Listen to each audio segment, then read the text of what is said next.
So after serving 5 beautiful years with Indian Army and getting transformed physically, mentally, what happened after that? So for us, it was a short service commission, which we could have extended for another 5 years and 4 years, like 9 years extension और मिलता है. But अच्छा. मैंने उस time VRS के लिए opt किया. I did not take the extension because एक तो my son was small. थोड़ा सा challenges as a single parent हो रही थी. काफ़ी चीज़ों को सोचते हुए at that time it was the best decision to quit army and do something outside. तो मैंने फिर अपना MBA किया. Okay. And I started working outside in corporate world. Yeah. Okay, so you started your corporate life after. हाँ, फिर मेरी सब कुछ corporate- कितना आसान लग रहा होगा ना, मतलब आर्मी में सर्व करने के बाद तो ऐसा लग रहा होगा कि नहीं, फिर कितना पढ़ाई कंफर्टेबल है ये सब की चीजें. वो बिल्कुल अलग लाइफ है ना. Corporate is a totally different this thing. लेकिन आज भी जहाँ भी स्टक होती हूँ ना मैं लाइफ में, मैं वो अपनी आर्मी की ट्रेनिंग याद कर लेती हूँ. यार वो हो गया था तो अब तो ये कर ही सकते ये तो हैं. हो ही जाएगा. सब चीज़ें थोड़ी ठीक थी. And then suddenly I met with a very bad road accident. अच्छा. A case of rash driving and hit and run kind of a thing. मतलब I was not rash. हमारी गाड़ी खड़ी थी. हमारी खड़ी गाड़ी को एक गाड़ी ने फुल स्पीड में टक्कर मारी. And the accident was so bad कि वो गाड़ी का छत हट गया एंड मैं ऊपर से निकल के आई लैंडेड लाइक पता नहीं कितनी ऊपर गई एंड लैंडेड सम 20-30 फीट ऊपर से लैंड किया. एंड गाड़ी में और लोग भी थे. किसी को कुछ नहीं हुआ. किसी को खरोच भी नहीं आई. अच्छा. And I like all hell broke on me. I don't know why. People thought I'm dead. So this accident was so bad. I sustained 18 से ज़्यादा compounded fractures. My bones were out. My even as I speak today, I have implants in my body. अच्छा. My leg has a rod. My hand has a rod. My scapula was broken. My collarbone was broken. My jaw was broken. My knee was broken. मतलब you name the thing and it was broken. बस luckily God was kind बोलूँ कि I don't know what कि I did not landed on my head or spine. तो मुझे head injury नहीं थी और मेरे स्पाइन में कोई इंजरी नहीं थी. Otherwise I think I would have become a vegetable only. Next 6 months तो I was completely like bed पे ही थी. माई मूवमेंट वॉज रिस्ट्रिक्टेड. चल नहीं सकती थी, फिर नहीं सकती. मतलब बहुत बड़ा डिफिकल्ट टाइम था वो. Your hand is broken, leg is broken, back is broken, everything was broken ना. व्हाट माय गॉड, ये लाइफ में रोलर कोस्टर्स ही रहे हैं. मतलब कुछ टाइम पहले you were training for the army and then you were a part of the army and super fit and everything and then this accident. So मैं ऐसा मानती हूँ कि भगवान ने वो इमोशनली मेंटली स्ट्रांग के लिए भी फिजिकल रह गया था. तो गॉड ने बोला कि ये क्यों छोड़ देना चाहिए, इसको भी सही कर देते हैं. But yeah that accident was still bad, very bad. कि मुझे आज तक like it's been the accident happened in 2009 and today we are sitting in 25. My right hand is like it's 70% mobile. It is a permanent disability in my right hand. और उस time accident हुआ था तो like every other woman जब मुझे होश आया, मुझे ये नहीं पता कि पैर है नहीं है क्या है. डॉक्टर आया and I was asking can I wear heels. तो he was like woman you don't even know whether you have your leg or not and you're asking कि आप heels पहन सकते हो. Oh God. So I was so terrified कि पैर ही नहीं है क्या. मुश्किल था. फिर डॉक्टर ने बोला कि अभी टाइम लगेगा ठीक होने में, हो जाओगे but they can be a slight limp in your leg, थोड़ा सा दिक्कत रहेगा. एंड पता नहीं क्यों डॉक्टर ने बोला यू कैन नॉट रन. उसमें थोड़ा सा you have to be careful. अच्छा. जर्क नहीं देना है, ये नहीं देना है. तो वो मेरे माइंड में बैठ गया. फिर मैंने वो उस टाइम एयरटेल मैराथन स्टार्ट हुआ था तो उनका फर्स्ट ही सीजन था या कुछ था. तो आई गॉट समहाउ मेरे को कहीं से फॉर्म मिला. अब उन्होंने बोला ज़रूरत नहीं है आपको ये सब करने की. Why do you want to do it. अब सब सही है, ठीक है, थोड़ा थोड़ा you can move. Why do you want to run and all, you won't be able. तो मैं फिर भी चली गई, करती हूँ, जाती हूँ. अच्छा. हाँ, लेकिन मैं नहीं कर पाई. I just like I walked 400 या 500 meters. My leg swelled up and all and I came back home. तो सबने ये बोला देखो मना किया था, यू डोंट लिसन, फिर कुछ प्रॉब्लम हो जाएगी. My mom was very upset. ये वो तो मैं मुझे क्या खुशी हो रही है यार, मैं 500 मीटर तो करके आई ना. घर में बैठी रहती तो ये 500 भी नहीं करती. And from there every day मैंने वॉक करना, लिम्प वॉकिंग, देन वॉकिंग. वो वॉकिंग कब वो जॉगिंग में स्टार्ट हुई एंड वो कब running. It took time. It took like 1.5-2 years.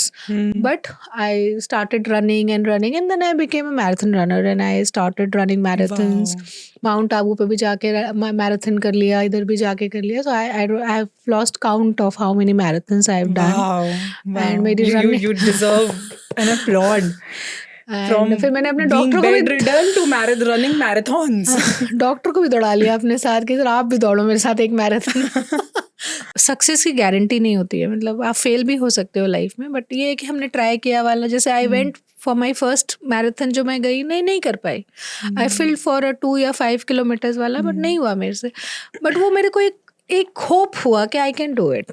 एक बार एक बच्चा पूछता है अपने पापा से, वो दे वर प्लेइंग अ गेम, सो वो डाइस थ्रो करता है, बोलता है पापा क्या चांसेस हैं कि 6 आए नहीं, मेरा बार बार 2 आ रहा है, 3 आ रहा है, क्या चांसेस है कि 6 ही ना आए. तो उसके पापा बोलते हैं बेटा एक ही चांस है, if you will not throw the dice, otherwise the chances are always there. That's what I'm saying. घर में बैठे रहेंगे तो फिर हम क्रिप नहीं कर सकते ना कि हमें ये नहीं मिला. इवन अकेडमी में जो मेरे कोर्समेट्स थे बोले शालिनी कैसे दौड़ रही हो, तो अकेडमी में नहीं दौड़ती थी, अब कहाँ दौड़ने लगी हो. Everybody used to be so जहाँ दौड़ना था वहाँ दौड़ती नहीं थी, अब दौड़ रही. अब जिद है. But it was good. But क्या डिटर्मिनेशन थी वो, क्या फितूर था, पागलपन था कि अब मुझे मैराथन ही दौड़ना है. मतलब ऐसा मैराथन दौड़ना नहीं, मेरे को कोई कुछ बोल देना कि ये आप नहीं कर सकते, तो वो मेरे दिमाग में वो हो जाता है कि क्यों नहीं कर सकती. मैं ट्राई करूंगी, नहीं कर पाई तो बात अलग है, बट मैं ट्राई करूंगी. What a spirit. ट्राई. वो एक बार मैंने देखा था, वो पहले बुक्स में ना चींटी ट्राई करती है, चढ़ती है दीवार पे, फिर गिर जाती है, फिर चढ़ती है. वो मतलब करती रहती है ट्राई जब तक वो अपना मिशन पूरा नहीं कर लेती, चाहे वो एक छोटा सा चीनी का दाना लेके जा रही है या रोटी का, बट वो लगी रहेगी. मुझे लगता है हम इंसान थोड़ा बिकॉज ऑफ आवर ब्रेन, हमें ज़्यादा दिमाग है तो हम गिव अप कर देते हैं. अगर हम उस दिमाग को गिव अप ना करके हम अपने रास्ते को ढूंढने में वो लगाए तो रास्ता मंजिल ज़रूर मिलती है. बहुत बहुत अच्छा. मतलब हमें सच में ये जो आपने बोला ना, हम ओवर एनालिसिस मोड में चले जाते हैं कि रीजंस हैं, इसलिए नहीं होगा, इसलिए नहीं होगा. Let's look at the animals. So I have a small dog and this is one thing which I really learn from him every day. मैं उसके साथ बॉल के साथ खेलती हूँ, सो ही चेजेस द बॉल, और वो तब तक चेज करता है उस बॉल को जब तक उसको नहीं मिल जाए. He just doesn't give up, no matter कितना थक गया है, कितनी देर से लगा हुआ है, बट उसको वो बॉल चाहिए तो वो चाहिए, क्योंकि उसका दिमाग नहीं है ना. तो रीजंस नहीं आते, एक्सक्यूजेस नहीं आते, हमारे एक्सक्यूजेस आ जाते हैं. So very rightly said that if you have to go for it, just go for it, don't think. लोग कह रहे हैं इसलिए मत करो, आपको सही लग रहा है तो करो. लोग तो बताते रहेंगे ये सही नहीं है, वो सही नहीं है.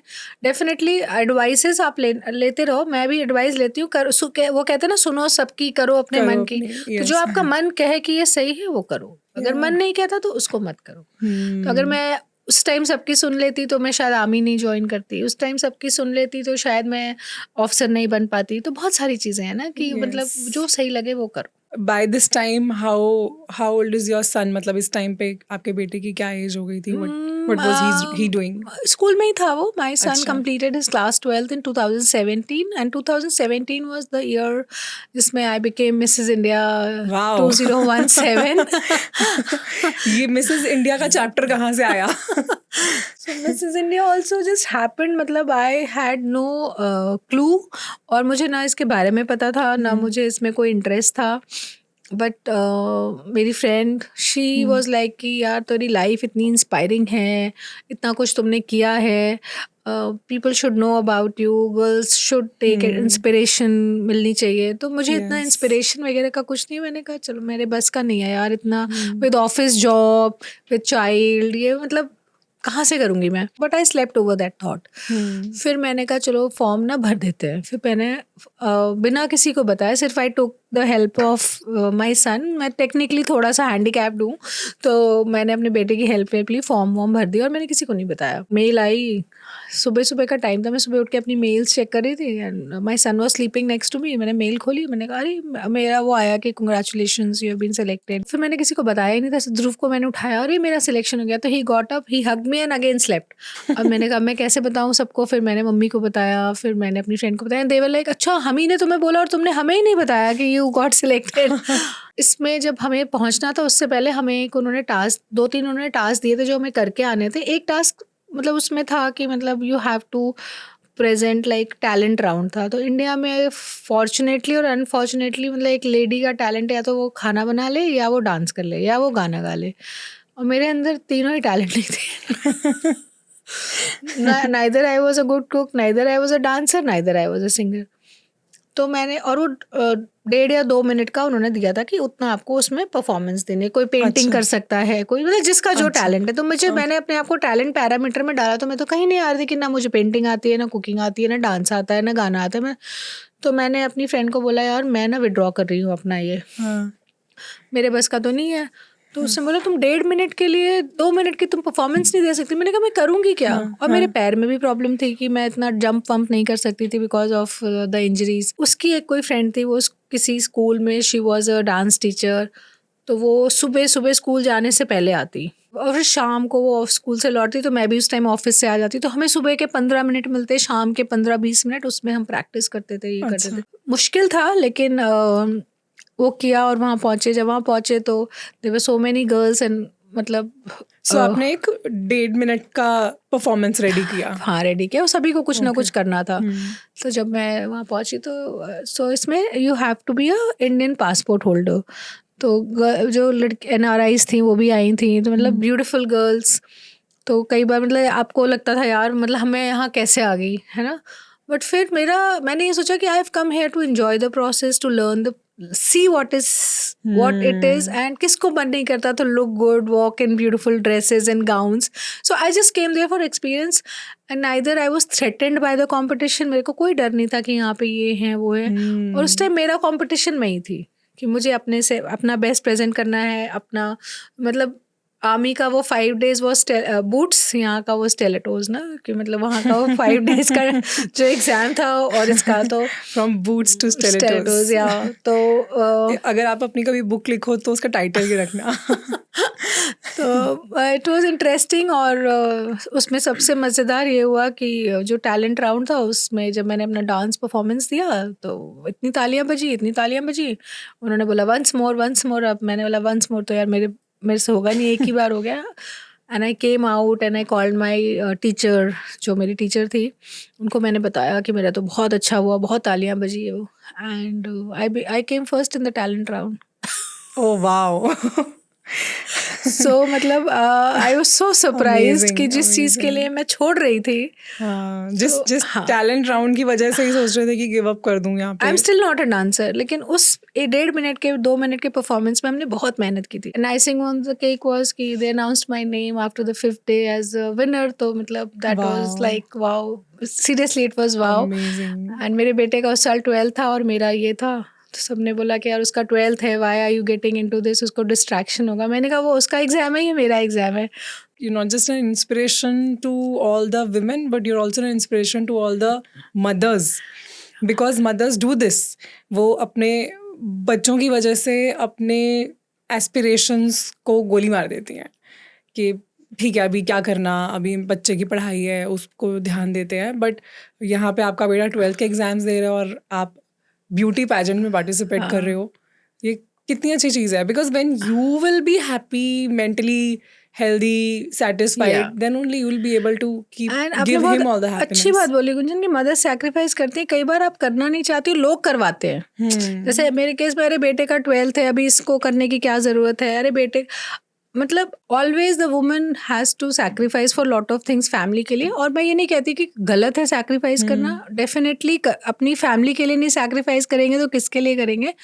But we are also human being, we have also got, हमें अपनी एक ज़िंदगी मिली है एज इंसान, एक ही ज़िंदगी मिली है। तो मुझे लगता है कि हम उस चीज़ को क्यों ना करें। एग्जैक्टली आज मेरा बेटा अपनी जॉब कर रहा है, he is settled, there is so much of vacuum in life. अगर मैं नहीं चीज़ों को करूँगी तो मैं क्या करूँगी, मैं उसको पकड़ के नहीं बैठी रहूँगी। जो भी हमें ऑडियंस सुन रही है, एंड डेफिनेटली अगर लेडीज़ हैं हमारी ऑडियंस में, तो अपने मतलब अपनी ड्रीम्स को, अपनी इच्छाओं को ये सोच के मत मारो कि मतलब हम फैमिली के लिए सैक्रिफाइस करें तो उसके लिए आपको शाबाशी मिलेगी। Nobody cares, so you have to, आपको बैलेंस करना आना चाहिए। Thank you so much for watching this clip. और अगर आप कैप्टन शालिनी सिंह की पूरी स्टोरी सुनना चाहते हैं तो आप हमारे मेन चैनल गुंजन शाउट्स पे जा सकते हैं, जिसका लिंक डिस्क्रिप्शन में है।